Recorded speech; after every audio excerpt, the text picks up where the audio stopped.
समझ को बढ़ाने और सामने वाले से के साथ समझ के साथ संबंध बढ़ाने की। परंतु सामने वाला हमारी समझ मतलब उसको कोई महत्व ही नहीं दे रहा, बल्कि और इंसल्ट हो रही है, मतलब कि हम चुप हैं, चलो कुछ नहीं कह रहे हैं सामने वाले से, बाकी सामने वाले कुछ भी कह रहे हैं हमसे या फिर उनकी कोई कटुक बातें हमें अच्छी नहीं लग रही हैं।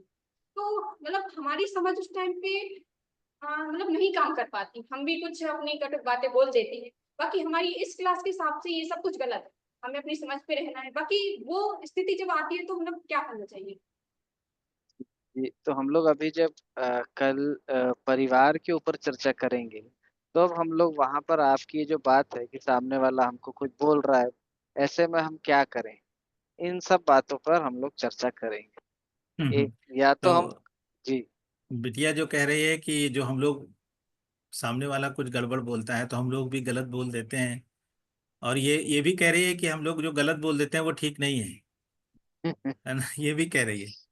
तो उसका मतलब इनके इसके प्रश्न में प्रश्न भी है और आंसर भी है कि एक तो ये भी स्पष्ट है कि अगर सामने वाला कुछ गलत कर रहा है और हम भी कुछ गलत कर रहे हैं, तो अंतर केवल इतना ही बचा कि उसने 1 मिनट पहले गलत किया है, हमने 1 मिनट बाद गलत किया है। क्यों बिटिया, ठीक है ये बात?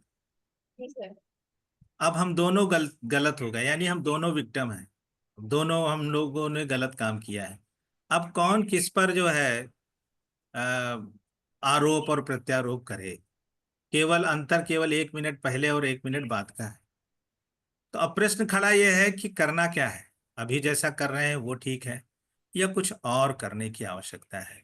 तो कुछ और क्या करने की आवश्यकता है उस पे तो हम लोग चर्चा कर ही रहे हैं, और धीरे धीरे जैसे जैसे आगे बढ़ेंगे। तुम्हारा ये प्रश्न बहुत महत्वपूर्ण है, अपने इस प्रश्न को बनाए रखना, और इसका आंसर जब तुमको स्पष्ट हो तो उसको अपनी कॉपी में जरूर लिखना, और अगर ना मिले तो इस प्रश्न को दोबारा जरूर पूछना। यस और ये बहुत सारे लोगों का प्रश्न होगा कि इस तरीके की परिस्थितियों में हम क्या करें जब सामने वाला ठीक से नहीं जीता है, सामने वाला कुछ गलत करता है। तो उसके लिए मैं केवल इतना ही कहूंगा कि हमको क्या करना है, अगर इसकी स्पष्टता हमको है तो कम से कम हम तो उतना ही करते हैं। और हम उतना करते हैं तो हम अपने में तो बहुत आराम में रहते हैं। जब गाली देते हैं तो आराम में रहते हैं, या संबंध के भाव में रहते हैं तो आराम में रहते हैं, इसका उत्तर अपने से पूछने जाएंगे तो मिल ही जाएगा। तो मैं अगर बिटिया से पूछूं कि हम संबंध के भाव में बने रहें तो ज्यादा आराम में रहते हैं, या विरोध के भाव में आकर के कुछ अपशब्द कहें तो आराम में रहते हैं, इन दोनों स्थितियों में आराम कब रहता है? क्या संबंध लगता है? संबंध में रहना। तो सामने वाला कुछ कह भी रहा हो और हम अपने संबंध के भाव में बने हैं, तो मैं तो अपने आराम में ही रहता हूँ। तो मेरा जो आराम है, मेरा जो सुख है, मेरे लिए महत्वपूर्ण है कि नहीं है?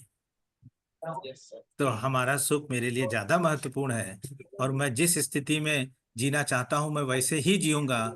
मैं निर्णय लूंगा कि मैं आराम में रहूंगा, मैं संबंध में जीऊंगा कि विरोध में जीऊंगा।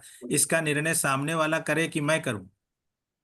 मैं मैं करूंगा। सामने वाला अगर कर रहा है तो सामने वाला समझदार है कि मैं? और सामने वाला व्यक्ति अगर ठीक से नहीं जी रहा है तो इसका मतलब है कि वो एक अयोग्य व्यक्ति है ना। और उस अयोग्य व्यक्ति से मैं प्रभावित हो गया, मैं भी वही अयोग्यता करने लगा, तो मैं भी अयोग्य हूँ कि योग्य हूँ? तो हम भी अयोग्य हैं। तो हमको अयोग्यता के साथ जीना है या समझदारी और योग्यता को बढ़ाते हुए जीना है? समझदारी। तो जो निर्णय आप लोग करें वैसा जिया है। अगर आप ये निर्णय करते हैं कि हम भी उसी के साथ अयोग्यता को अपना लेंगे और अयोग्य व्यक्ति बन के जिएंगे, तो ये भी निर्णय आपका ही होगा। और ये अगर निर्णय लेते हैं कि नहीं, सामने वाला कैसे भी जीता हो मैं तो समझदारी और योग्यता के आधार पर ही जीऊंगा, मुझे क्या ठीक लगता है मैं तो उसी का निर्णय लूंगा, मुझे अगर संबंध पूर्वक जीना ठीक लगता है, संबंध में मुझे आराम मिलता है, तो मैं तो उसी भाव में जीऊंगा। ये निर्णय तो हमको करना पड़ेगा। ठीक है, फिर आगे और इस पे चर्चा होगी।